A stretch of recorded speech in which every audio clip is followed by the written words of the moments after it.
Peace. What's happening, good people? This gift here for Pay Us No Mind. And today we are talking about BMI and big changes. Hold on. We're talking about BMI and some big changes at BMI that could be affecting artists, songwriters, publishers, and the amount of money that they make off of their music and the songs that they write and things of that nature. So, y'all know how this go. I run my mouth about the topic at hand for the first 15 to 20 minutes. Then we get into the live chat where we ask questions and all of that good stuff. Right now, I'm going to check the system, make sure we good to go, and then we're going to dive in. All right, good people? Hold on.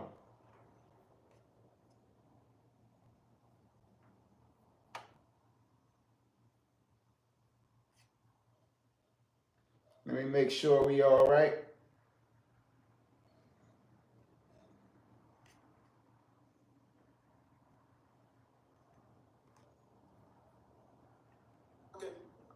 All right. All right. Maybe I don't need this, baby. Yeah, man. So I think, was it 2022 that BMI decided to become a for-profit company. So initially they were a non-for-profit and like not-for-profit, meaning the goal of the company wasn't to make money. That wasn't their motive. Their motive was to serve artists, to police their music, right? The songs that they wrote, and make sure that the artists were able to collect the revenue that they were owed from the usage of their music in radio and venues and things of that nature.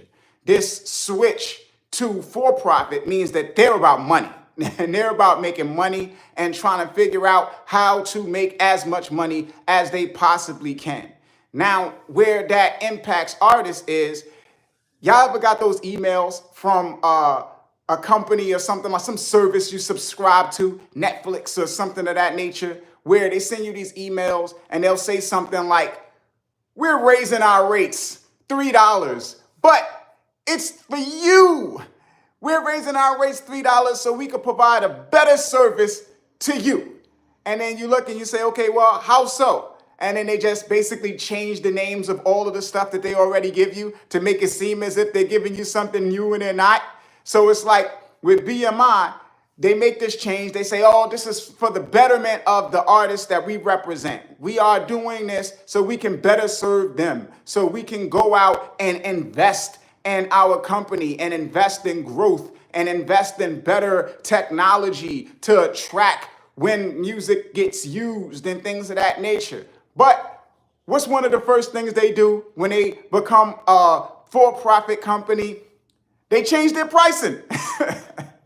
So BMI used to be free for songwriters, like basically songwriters operating as publishers. So you got self-publishing artists that aren't a publishing company, meaning they do not represent other songwriters. They're not going out and trying to find opportunities for other songwriters and connecting songwriters to write songs to, like, that's not, they don't have a company doing that stuff. They just publish music of their own.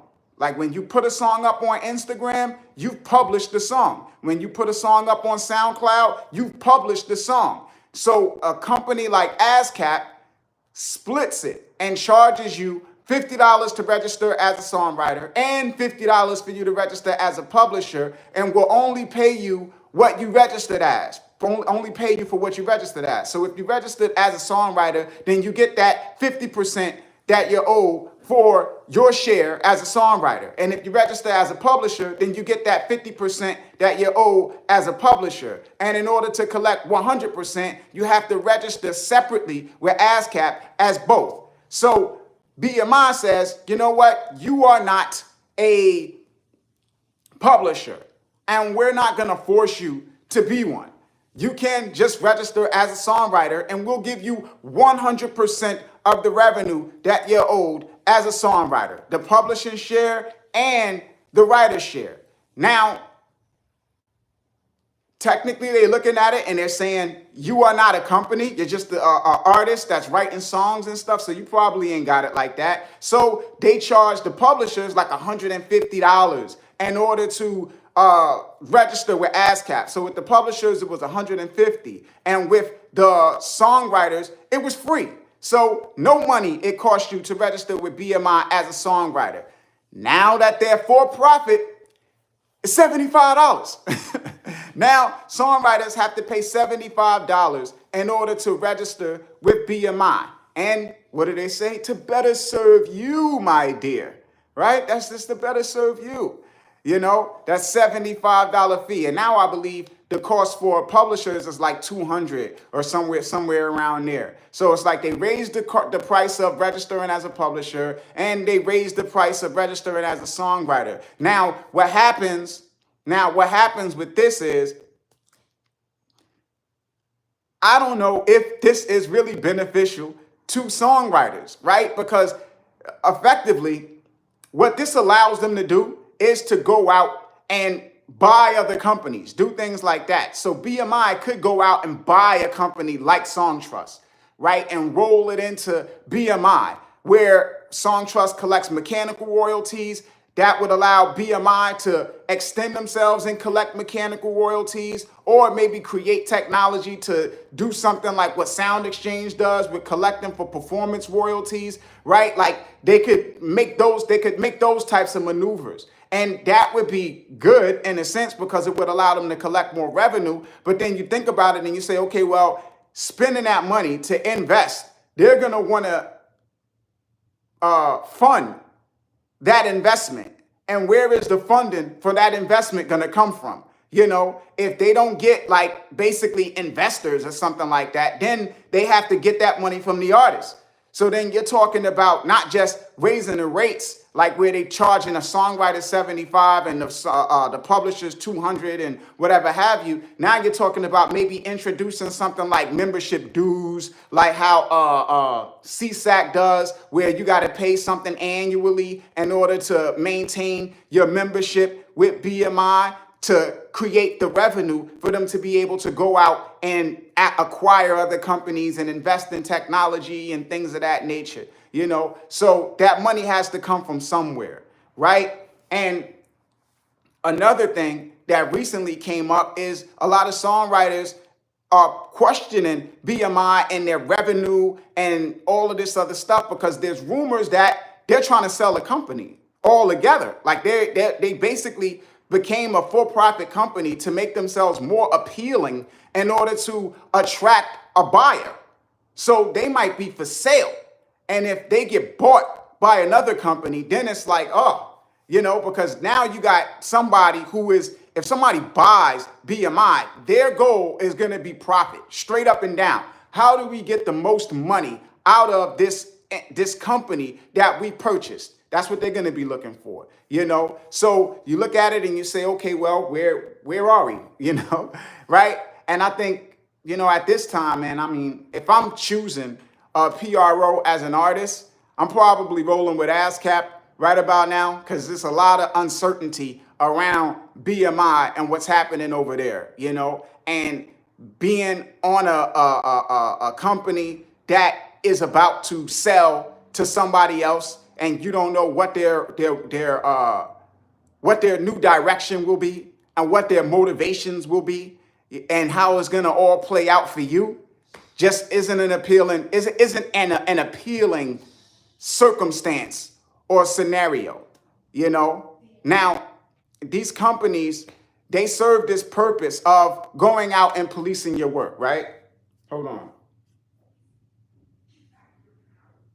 Yeah, so they serve this purpose of going out and policing your work and making sure that radio stations and TV shows and bars and venues and things of that nature pay you for the usage of your music. So all of us registering our music with them empowers them. It gives them a tremendous amount of power because they can go out now and they can basically, to some extent, you can say extort some of these venues and things of that nature, where they could go and they can say, hey, listen, we represent so much music that if you're playing music, you're likely playing some of our artists. And because you're playing our artist music, here's what we want. We want X amount of dollars. We want this percentage of your revenue or whatever have you. So because we are registered with them, we give them that power to be able to do that. And the whole point of giving them the power to do that is for them to police the work and pay us, right? Not for us to have to pay them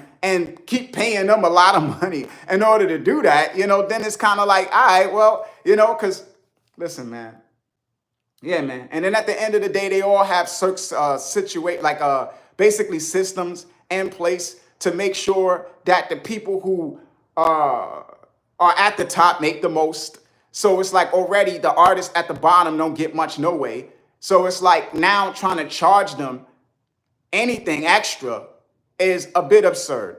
But the justification for it would be the fact that there are so many artists right now that are coming up now where you just have way more artists than there used to be that are now registering works with BMI and ASCAP as well. And those works aren't that valuable, where they're not generating enough money to compensate for maybe the amount of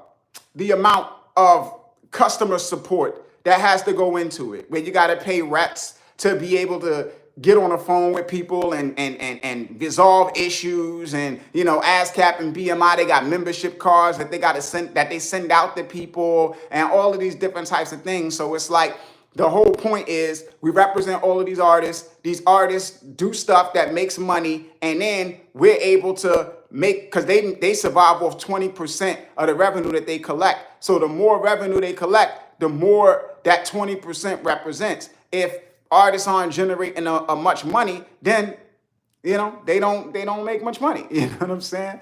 But by that same token, I don't know how much it matters for an individual artist, because it's in combination, like it's as a whole. It's not just like like ASCAP doesn't go to a radio station and collect just for Jay-Z or Beyonce or anything like that. They go to these stations and they collect for the whole collection of music that they represent. So these radio stations get a blanket license. These venues get a blanket license, and they are paying these companies just to use everything in their catalog.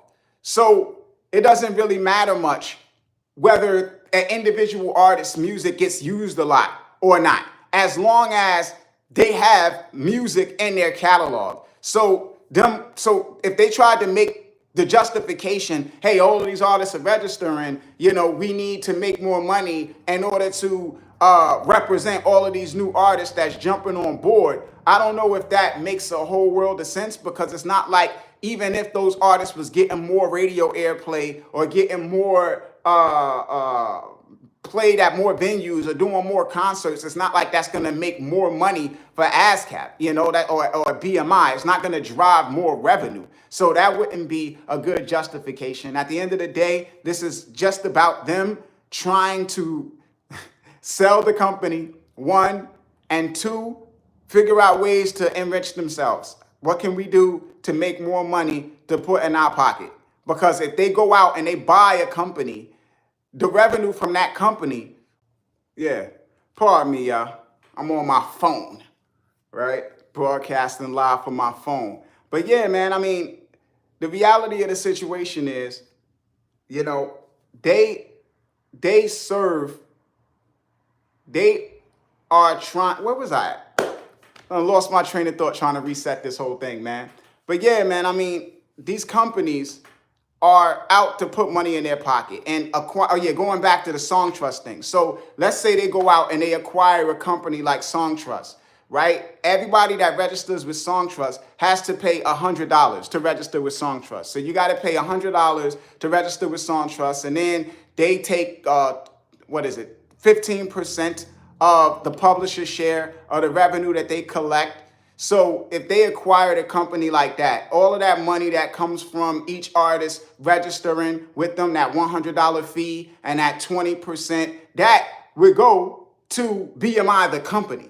That money would not get divvied up between the songwriters that BMI represents. So that would just be a act of enriching themselves. Now they could make the argument that by owning Song Trust, that allows them to collect more revenue and increase the amount of royalties that the artists that they represent get. But you're talking about them getting like $100 million a year, and you getting like what 1/1000th of 5/1000th of a cent extra on your royalty report. You know what I'm saying? Like that'd be like the difference. Like, we've helped you make a whole half a cent.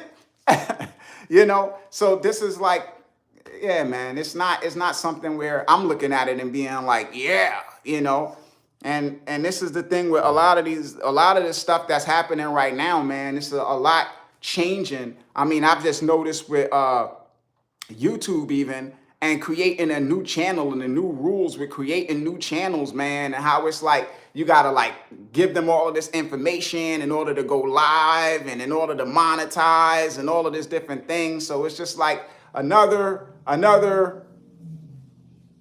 guess change that artists have to adapt to. But again, if I'm picking between ASCAP and BMI these days, I am picking ASCAP right now. And even when you look at like their boards, like when you look at BMI's board of directors, like the people that make the decisions there, it's all suits. It don't look like no artists there. Like they got vice president and they just look very like very corporate. It's very corporate over there. You know, when you go and you look at ASCAP's board of directors, it's artists. You know what I'm saying? Like you could tell. A lot of those people look like, oh, I just finished writing the song. Their hair is all scraggly and stuff. They're like, yeah, I just woke up, drank some coffee, and told the cameraman, go ahead, take the shot. Huh. Songwriter life, you know? Like, so I mean, yeah, it just seems like a better place to be, you know? Now, something else I wanted to talk about was just like, because I've been thinking a lot about just like, just marketing music, but in the sense of follow-up and the challenges of following up. Because it's like, I'm starting to look at music marketing kind of like relationships. And I might have talked about this previously, man, but it's like you got somebody meet somebody and they kind of like love at first sight. They fall in love soon as they see each other. It's like, oh my God, look at her. I love her. I want to rip her clothes off. Oh, right? And she feels the same way about you. And, you know, like you have that. Love at first sight. I see you, want to be with you. Let's be together. We're going to run off, get married, right? But then sometimes it's not love at first sight. And when it's not love at first sight, it's dating, right? First date, kind of get to know each other. Second date, third date, you know, all of these things, right? Get closer, learn each other, you know. And I think music and marketing kind of works in a similar fashion, man, where it's like sometimes people hear a song and it's instantaneous, where a record comes on and you're like, oh my God, what's this? Who's this? You know, and you ready to run to the store and buy it and spend money on it and play it 1,000 times. And other times, you know, you hear a song and you cool with it, but it ain't something that's making you run to jump and be a part of anything, you know. But if that artist stays consistent and keeps delivering quality, then that artist kind of becomes a part of your world, right? And it's like, well, I appreciate the music that this artist makes, right? They keep coming. They keep coming. They keep delivering quality. I appreciate that quality. You know, I'm gonna be on board with them. And with all of that, man, you look at it and you say,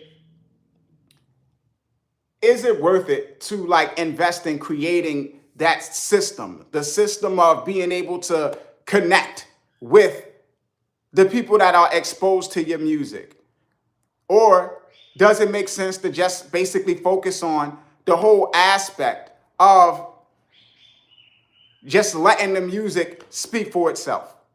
So it's like once upon a time you had radio, you got a song on radio, and it would sink or swim from there. People heard the song, and if they loved the song, right, love at first sight, they hear the song, oh my God, I know you want to leave me, right? Like, and people lose it over that record, and then they want to run to the record store and buy it so they can have it at home and have access to it whenever they want and things of that nature, right? You had radio and that appeal. Same thing with TV and MTV and all of these different things. Even from mixtapes, people hear an artist, they say, oh my God, right? And now you got this structure of where you could run an ad on Facebook, have a pixel, remarket to people, all of this different type of stuff. So it's like, does it make sense to just say, okay, I'm just gonna like boost the record. All I'm focusing on is exposure, get it heard, right? And if people rock with it, then all to the good. And if they don't, next song, you know? So it's like, the reason why I'm even talking about this is because it's money, right? So I see a lot of artists spending money running like Facebook ads and, you know, all of this different type of stuff to get their music out there. And I don't know if everybody really understands the system at play with those things. So it's like Facebook ads is good when you have a system, when you are trying to upsell people, or when you are basically trying to convince somebody to buy something. So I run a Facebook ad, people are exposed to the ad, right? So now I know that they're aware of my product or service. They know that I exist, at least, right? Now I can reconnect with those people and try to make a pitch. So if they didn't fall for whatever I was advertising initially, now second go, maybe I create like a more appealing pitch where it's more convincing, it provides more information. But it's like, that is more like when there is a problem to be solved. And I'm trying to convince you that my product solves your problem. With music, there is not solving any problem. So there isn't any convincing that's really going to take place there. People hear it, and if they like it, you win. If they don't, you lose. So it's like, I don't understand like what the system would be doing, where you advertise and then you get these people, and then what? You keep feeding them songs that they already have established that they don't like because they didn't respond the first time they heard the song. So it's like, I don't know if that is the most effective pathway, right? Or the most effective place to be spending your money. Now, I look at something like, I've been experimenting with Spotify Direct as of late, and the results have been real good. You know, where you run ads just on Spotify directly, where you know everybody has a Spotify account and you're paying to actually get the song heard, because what that does is it mimics like radio. So it's like every time the song plays, people hear it. And then it becomes about, do they like the song or do they not? And it's not so much about, like if I ran an Instagram or Facebook ad where it's about, can I get this person to stop scrolling and pay attention? You know, so it's like with Facebook and Instagram, and this is the other aspect of it, with Facebook and Instagram, those platforms are structured around, or the advertising aspect is structured around impressions. And impressions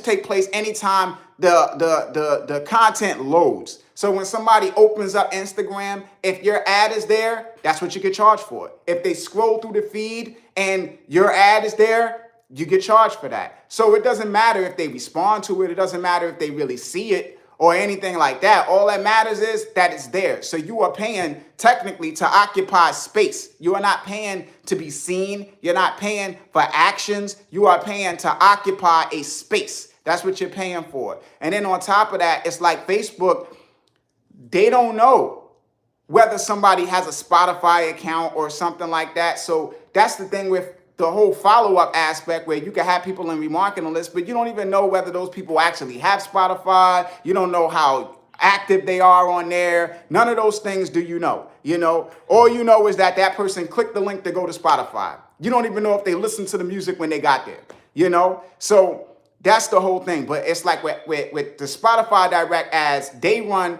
like basically a commercial or a 30-second audio ad where 30 seconds of the song will play, and then it'll be like a voiceover artist like, this is a new song from so-and-so.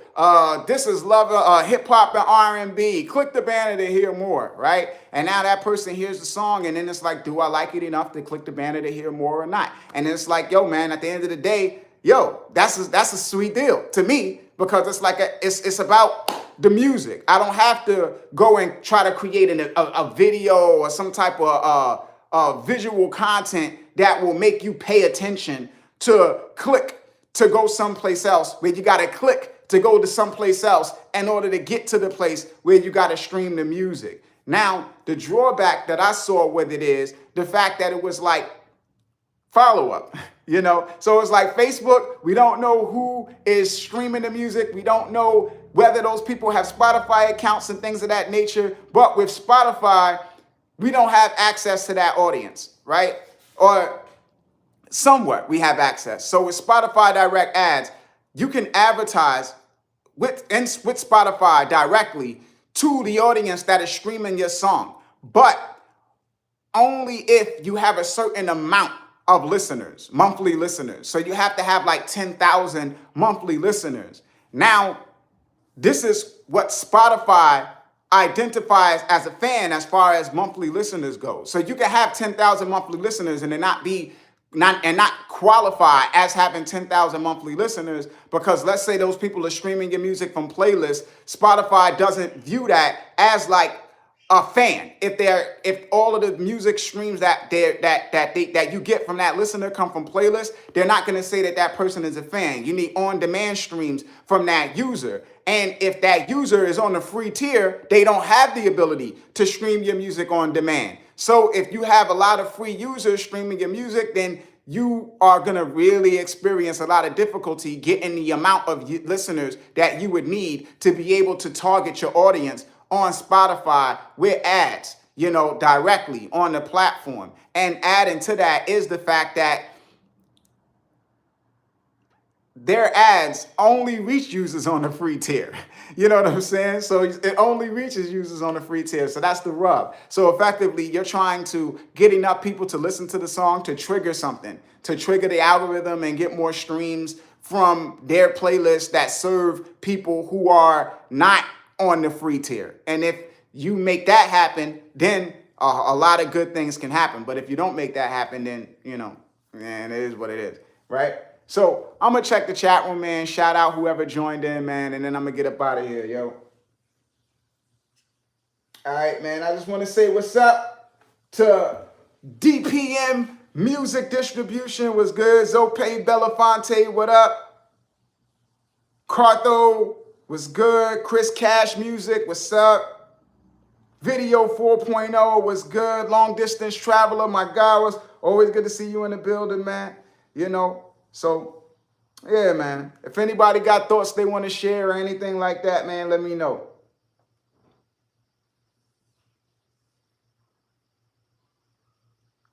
Cartho says, I'm not saying anything until BMI makes it official. I mean, I don't know what you mean by make it official. They've already made it official. They're a for-profit company. That was in 2022 that they switched from a non-for-profit to a for-profit company. So they are already a for-profit company. The only thing that remains to be seen is whether they actually sell the company or not. So they became a for-profit company. Now they're charging artists or charging songwriters $75 to register when they weren't before. And it's funny because now ASCAP, in recognition of the struggles of COVID and all this other stuff, they're free. So ASCAP isn't charging artists to register as a songwriter or a publisher. It's completely free to register with ASCAP right now. Now this is supposed to be a temporary thing. They say it's only for a short time. So I don't know when they're going to switch back. But for now, everybody can register with ASCAP for free.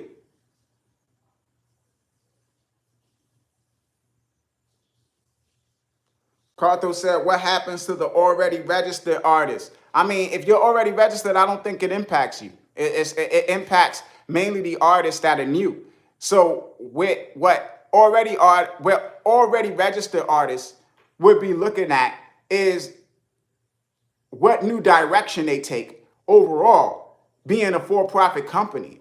Like I said again, whether they come like CSAC and start introducing membership dues, where it's like, you got to pay a certain amount of money every year in order to continue to be a partner, which effectively might reduce the amount of artists that register with them and because basically it makes it about money, right? So it's like if you're not making money, then odds are you're not going to want to be paying them every year in order to be a part of their company, in order to be a part of BMI. So that way they just eliminate all of those artists that would just be bloat. All of the artists that would be registering but not bringing any value would not even bother.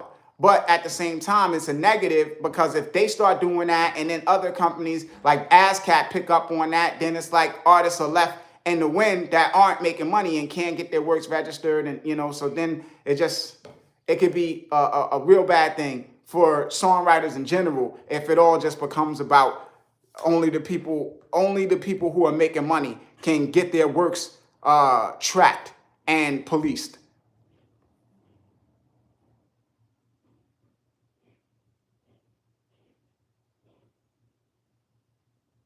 Word, man. Word, yo. So yeah, man, that's the deal. And one thing I wanted to say too is just like, and these are just things that fascinate me, right? Somebody said, is SOCAN the ASCAP equivalent? Yeah, SOCAN is the ASCAP equivalent. They're a performance rights organization. And SOCAN is pretty good too. They're a big company. I think SOCAN got bought, if I'm not mistaken. I think SOCAN got bought by CSAC. Let me see.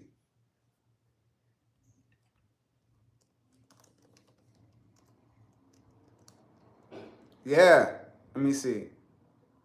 CSAC acquires royalty collection platform Audium.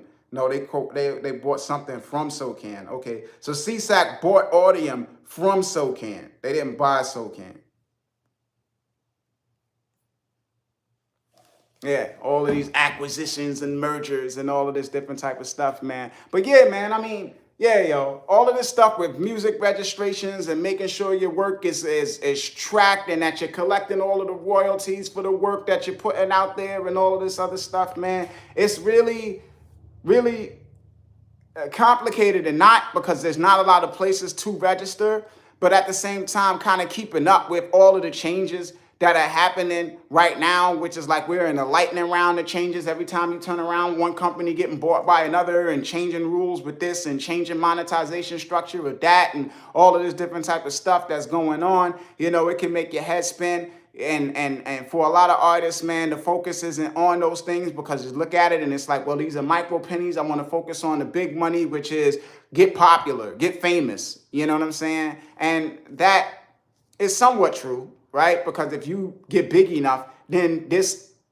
kind of doesn't matter until, your star starts to fade and then you need all of the money from all of these other places to kind of sustain yourself. So it's like, this is long-term money, right? Like this is consistent money that you can rely on when everything else goes, when nobody wants to see you on tour, when nobody wants to wear your face on a shirt, all of those different types of things, when all of that stuff goes away, then that is when you're relying on those radio royalties. That's when you're relying on those mechanical royalties. That's when you're relying on that stuff. So this is like almost like your retirement plan to some effect, right? And this is why it matters so much. So it's like when you get older and you start to kind of age out of the industry, this is that money that's going to sustain you. So it's important to that effect, man. But yeah, it's like speaking to the whole thing of fame, man, like I just look at it from the point of like how there was so much consolidation once upon a time. And now there's all of this fragmentation in the market from a consumption point. And while there's fragmentation from the point of consumption, there's consolidation from the point of the platforms that provide people access to the material to consume. So it's like you got Netflix and Hulu and all of these different platforms, and then you got Spotify and Apple Music and Tidal and Deezer and Tencent and all of these different things.